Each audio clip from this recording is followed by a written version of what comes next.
Madam Toastmaster, fellow Toastmasters, guests, and Adly.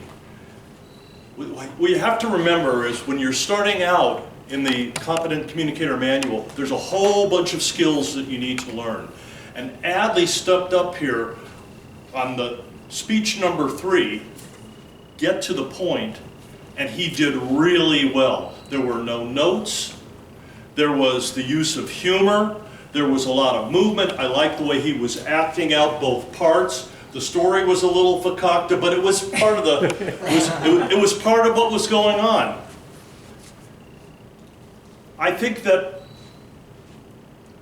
when you see somebody who's willing in their first couple of speeches to use humor and use the stage this way, you've got the foundation, you've got the skill set of somebody that's going to be a great speaker. If I was going to make some comments about what you could be doing better, the title or the purpose of the speech is to get to the point. You introduce the topic in a very shallow way going in. I didn't know quite where we were going. The frogs were really interesting, but I didn't know where we were going. And you did pull it together at the end. It made sense.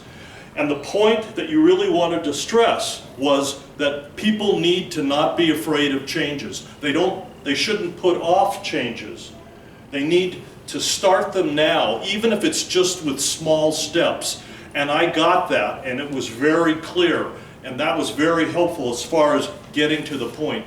In the beginning, it was just a little bit rough, but the story and the humor and all the things that you did made it a really entertaining speech. One other thing that I would consider, I mean, I have a hearing problem, thank you, Helga. And when you were talking, you had good vocal variety, but you could have projected just a little bit more right out at the audience. And that would have helped me, and it might be something that would help people in the back of the room if you're in a large room. And as you were constructing your speech and you were talking about Pharaoh and the problem with those frogs, you were telling that there was frogs everywhere, but you might have just gotten a little bit more descriptive about what the frogs were as a problem and why the Pharaoh was not jubilant about that and why all the people of Egypt weren't jubilant about all those frogs hanging out with them.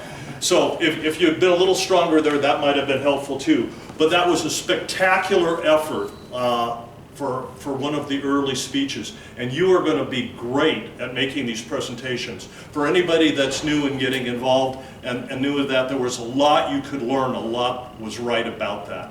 So thank you very much, Adly, and thank you, Madam Toastmaster.